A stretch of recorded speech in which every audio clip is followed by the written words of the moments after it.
and anything going on in your life. And there's a text that I want to bring us to. There's a man in the Bible. There's a man in the Bible who is reflecting on life. And I want to take us to Ecclesiastes chapter 5, starting at verse 18. I'm reading from the Message version. Ecclesiastes, we are listening to King Solomon. He was known as the wisest man ever. And in this passage, King Solomon is reflecting on life and his journey. You're talking about a man who's had everything. All of the accomplishments, all of the luxury, all of the power, all of the money, all of the pleasures of life, all the women, everything. And he's reflecting on life. And listen, y'all, when you read, I encourage you to read all of Ecclesiastes, because you're going to see one of the most human experiences you have ever seen in the Bible. Because King Solomon is reflecting on life, and he is all over the place. He is all over the place. You're talking about a man who has lived, and he's reflecting on that journey, and he is all over the place. He calls it all vanity. It's nothing. It's just smoke. It's all smoke. Life is meaningless. Everything you can acquire means nothing. Everything you can experience means nothing. And he's having this human experience where he starts to pull away from everything that you thought would make life life.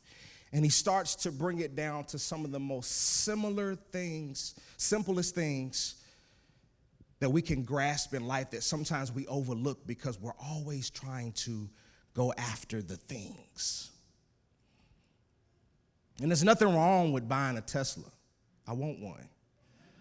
There's nothing wrong with living in a nice house that's big enough for you and your family. There's nothing wrong with making sure you have more than enough money in your bank account. But it's something when you hear the man that had all of that who says none of that is anything.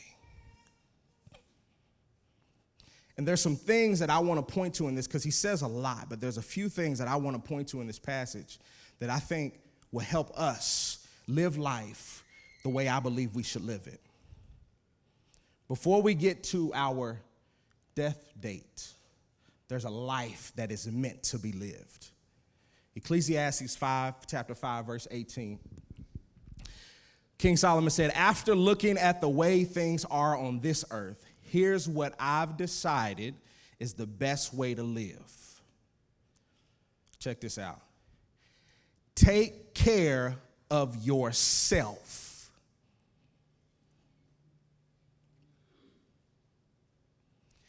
Take care of yourself.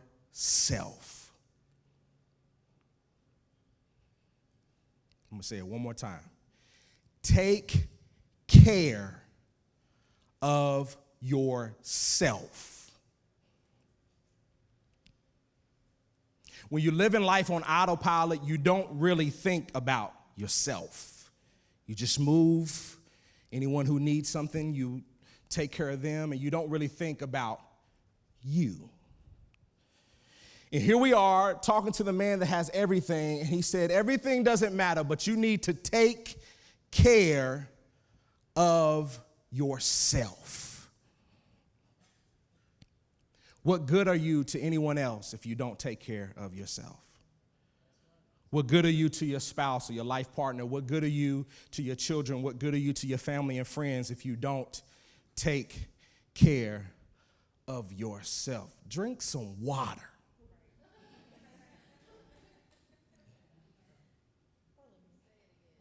With a lemon.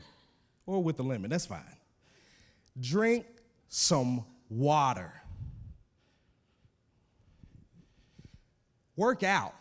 And you ain't even got to be a guru in the gym, because I'm not. But I take at least 20 to 30 minutes to do some activity that's going to get my blood flowing. You ain't got to be in the gym grunting and throwing up weights and wearing the gloves. You ain't got to do nothing. I hate going to gyms. I really do. And it's not because I hate working out. I hate the people that be next to me. We got some buffers in here. I'm sure we do. Why you gotta make all that noise? Just breathe. Just, you gotta just, why? Do that in the privacy of your home. Don't bring that in a public gym. We don't need it. I've left the gym early because of that. And I have finished my workout at home because people are unnecessary. That is not needed. But work out. In 2020, the pandemic came, and me and my wife started walking, just walking. We started being very mindful of what we ate, and we was just walking. And we had a beautiful neighborhood that we was living in, and we would just walk every day. And then sometimes we would go to a park with us, just walk. Just drink water and walk. And you will be amazed at how that changes your life. King Solomon said, take care of yourself. You know some other ways you can take care of yourself? Set some boundaries in your life. Tell people no sometimes. Before you commit to something, think about it first. Before you commit to something that could make to where your family has to make adjustments, think about it first. Talk it over with your spouse. Talk it over with your children. Don't say yes the first time. I learned this as a musician. A lot of people would call on me to come play bass, and I would accept the gig the day of. And then when I did the gig, I was like, never again. I would never do this again. Why did I say yes? Set some boundaries. Tell some people no sometimes. You don't have to be everywhere all the time. You don't have to be everything for everyone all of the time, because that will then burn you to the ground, and you will be like, where did life go? I've spent so much of it making sure everyone else was good, but here I am, not where I need to be. King Solomon said, take care of yourself. Be mindful of how you live. Be mindful of what you put in your body. Be mindful of the relationships and the conversations that you have. Be mindful of who and what you give your time to. Time wasted is one of the worst feelings in the world. And I don't like time wasted, and I'm sure you don't neither. So you have to be mindful in how you are living your life. This is the dash we're talking about. Before we get to the end of it all, these are some things we need to make sure we are doing as we are living. King Solomon said, take care of yourself. Look at your neighbor, say, take care of yourself. Look at your neighbor again and say, take care of yourself. Husbands, look at your wives. Wives, look at your husbands. Take care of yourself.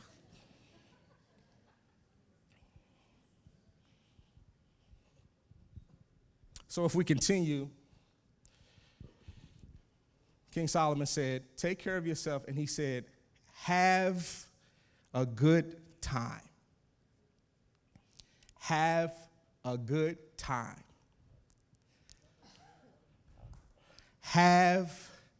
Now, we all got our own definitions of what a good time is. We do. I don't really know what King Solomon was talking about, but the state that he was in, I have a sneaky suspicion that when he said have a good time, embrace friendships and do things that bring you joy.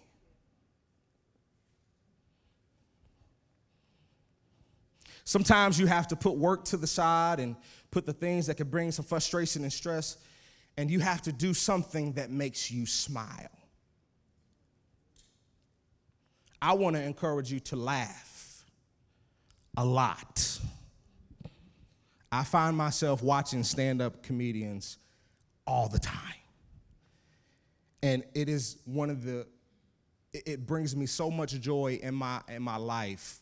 I can't even I don't know what I would do if there was no stand-up comedians. Cody, you thought of somebody that makes you laugh daily. But I want to encourage you to laugh. Frowning all the time is bad for your health. Living with bitterness and anger is really bad for your health. And truth be told, that will bring you closer to your death date than anything else will. Embrace friendships. Listen, friendships are work. You don't always just click with people automatically. If you do, that's great. If you do, also be mindful of that, because sometimes that's scary. But embrace relationships, embrace friendships, nurture them. You could be the thing that the other person needs in order for them to come out of their shell and live life. Sometimes you might have to go through a season where you initiate going out. You initiate having a good time. You initiate conversation. And then before you know it, that person has gained some trust with you and safety with you that now they are the ones initiating things. Embrace friendships. Have a drink. Why did it get quiet in here? Have a drink of water. That's what I meant. Have a drink of water. A lemon ice water. Let your hair down and here's the thing about taking care of yourself and self-love. When you begin to embrace yourself and self-love, you start to minimize things to what really matters. All the fluff talk and all the fluff of life and all the other things that we think bring us joy, none of that matters. You start to focus on what really matters to you. What matters to you. Because some of us, we try to take joy in other people's joy, and we try to do things that other people want to do because we try to please them. And then when that night is over, you take the mask off, and you're like, sheesh. You just realized that you just jumped off a 30-foot cliff, and you don't do that. You did that because somebody else pressures you to do it.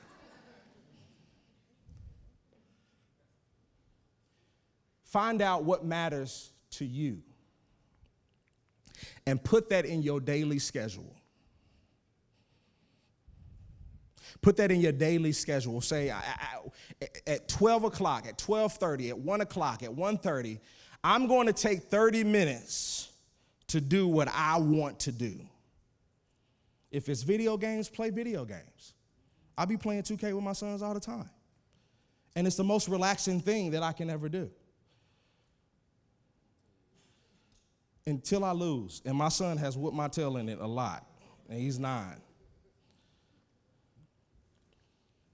If it's sitting on the porch, just chilling, having conversations with yourself, or just being quiet and just being still. You can set boundaries with your kids too. Sometimes I have to let my boys know, no, this is daddy's time. I need it to be quiet. Get out. Thank you. Because I used to feel bad for doing that, but then I thought about it. It teaches my kids to do the same thing for themselves. So I see daddy taking time for himself to do what he enjoys or do something that's quiet and peaceful for him. So that teaches me how to do the same thing. King Solomon said, take care of yourself. He said, have a good time. And he said, make the most of whatever. Whatever job you have for as long as God gives you life. And then he said, and that's about it. He says a lot of things in Ecclesiastes, but these things jumped out at me. Make the most of whatever job you have. Some of us wear multiple hats. Not only do we have a job, a work that we go to, some of us parent, some of us are in marriage, some of us run certain organizations, some of us work in ministry. We do multiple things. And King Solomon, the wisest man, is saying, make the most of whatever job you have. He says both the bounty and the capacity to enjoy. Accepting what's given and delighting in the work. That messed me up. Delighting in the work. I want to encourage you to fall more in love with the journey than you do the destination. It's the journey where you find the most activity. Because once you reach the destination, you ever travel for vacation? Some people are some drivers in here, so it don't matter where you go, you're going to drive. You're not flying. And whether you fly, drive, get on a boat, ride a train, get on a bus, whatever it is, once you get to your destination, you ready to chill. Ain't no activity going, no. You get out of your traveling clothes and you chill. You do nothing. We went to vacation back in May, and when we got to the resort, I didn't want to do anything but just sit in the water because I was tired of going through TSA and the plane and packing and all of that. And, going through the airport with kids ain't always the easiest thing. It ain't, let alone the tickets you got to pay. So I want you to fall in love with the journey more than the destination. It's the journey where you learn about yourself. It's the journey where you learn about other people. It's the journey where you figure out the things that you can do. It's the journey where you're able to minimize and find what actually matters to you. It's the journey where you're able to actually grow. It's the journey where you're able to think. It's the journey where you're able to take your time. It's the journey we should be falling in love with. The destination is the easy part. It's the journey that we have to learn how to enjoy. It's the work that we should delight in.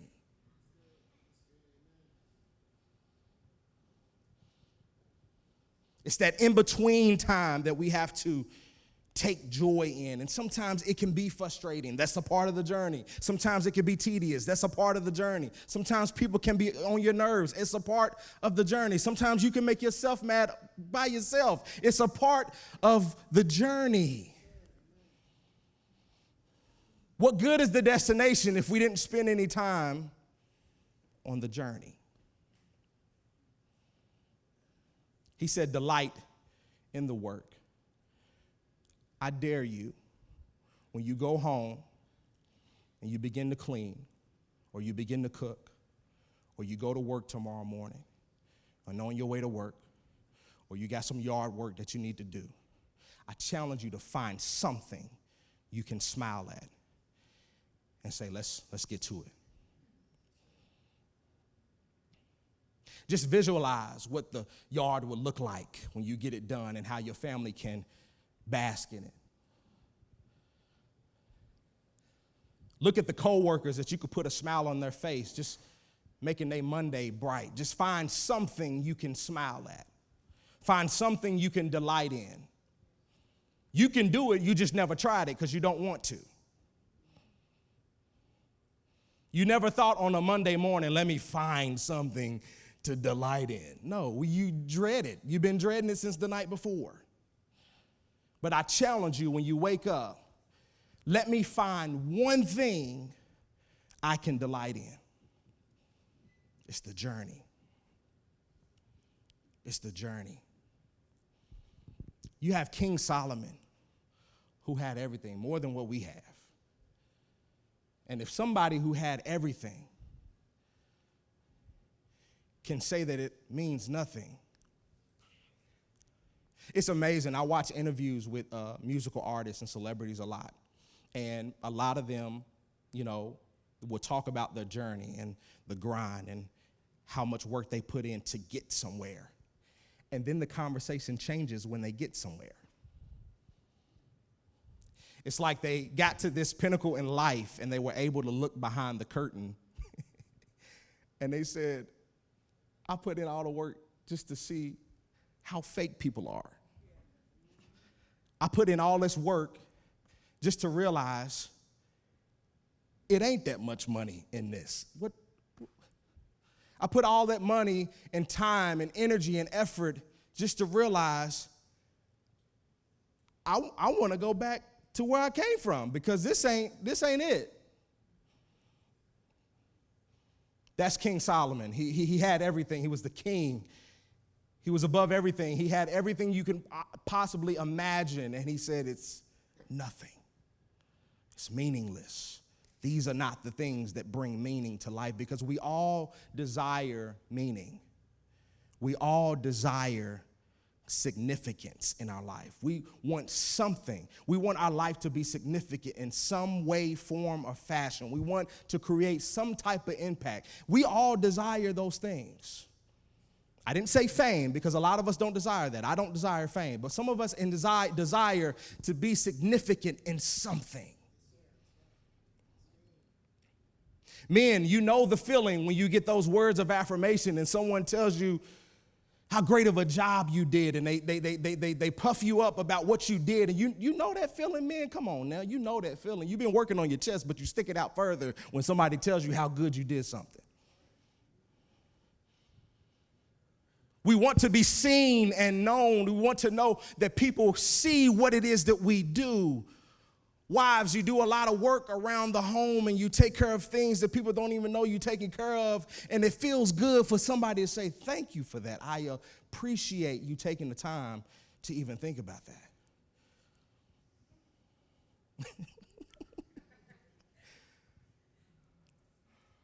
We want to feel those things in life. And those are the things that matter.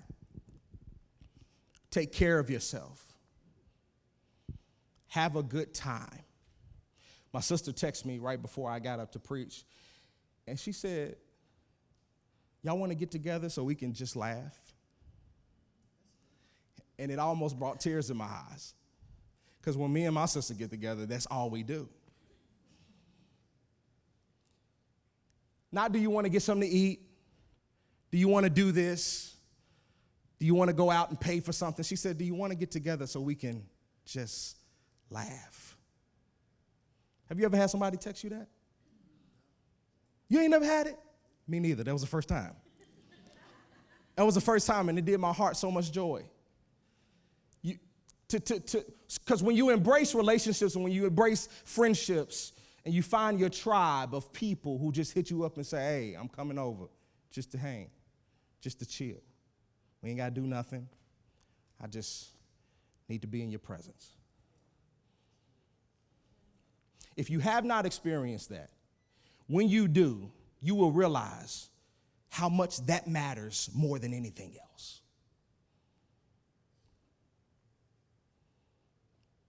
When your kids just want to lay on you. No chores are involved. You don't have to prepare a meal for them. They just want you. Because everything in your life doesn't involve activity. Everything in your life doesn't involve a chore. It doesn't involve a task. Sometimes you can just be.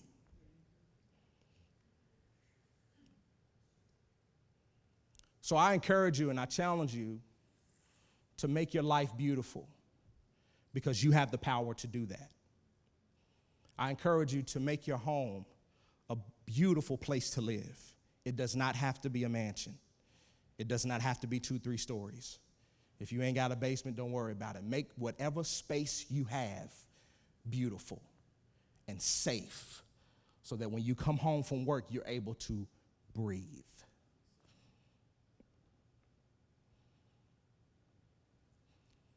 Look at your neighbor and say, take care of yourself. Look at your neighbor and say, have a good time. Let's do something real weird real quick. Just start laughing. Can y'all laugh for me? Let's laugh. What's weird is you start laughing and it's cringy, then you start laughing because you're laughing.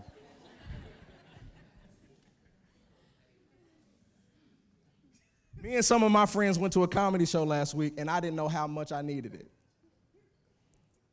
He thinks he embarrassed me, but he didn't. He actually made one of my dreams come true. I was able to be a part of one of my favorite comedians' show, and I will never forget that. Thank you, E. I know you was turning red, but I was good, I promise you. Go to a comedy show. There's a Louisville Comedy Club that's downtown. Get on their website and find out who's coming. There's some good people. This is probably the best club that's in town now. They never brought any type of acts into town until this club made itself alive. But I challenge you to go to a comedy show and just laugh. Sit with your family and just talk. Tell them to put the iPads down and the phones down and just go into your children's world for a second. It may be crazy. It will be crazy. They will take you into some spaces and you are like, this is where you live on a daily basis? Because Isaiah will say some stuff to you that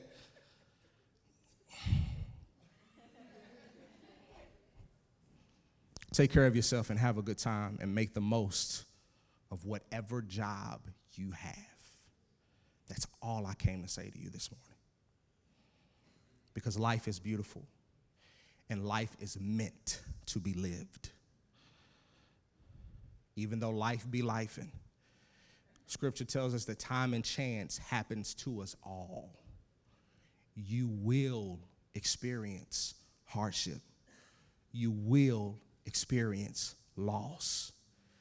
But life is so much better when you can embrace the things that matter in the midst of those things.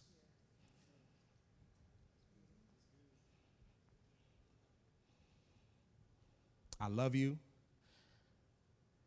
And I only challenge you to just go home and love on your family today and appreciate whoever is in your space. And when you get to work tomorrow morning, find one thing you can delight in. One thing you can smile at. Make it your goal to put a smile on someone else's face just one time. And see how that changes the trajectory of your day. Can we give God some praise for life in here?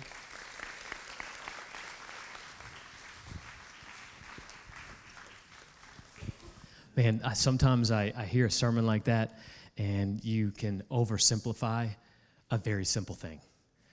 But how different would our lives be if we actually started taking care of ourselves? Sometimes, you get in the church world, like, I thought we're supposed to take care of the world. How can you take care of the world when you're on empty? How can you take care of the world when you can't take care of yourself? And that's one of the core messages of this church is you have to align yourself with how God views you, because if you don't view you like the creator of the universe, someone's wrong and it ain't God. So church, go and love some people today. And by people, I mean yourself. You're empowered, you're amazing, you're beautiful, you have the creator of the universe living inside of you. There is nothing you cannot accomplish. And so, church, as always, know you are loved and there is absolutely nothing you can do about it. So go and connect people to life this week. We'll see you next week.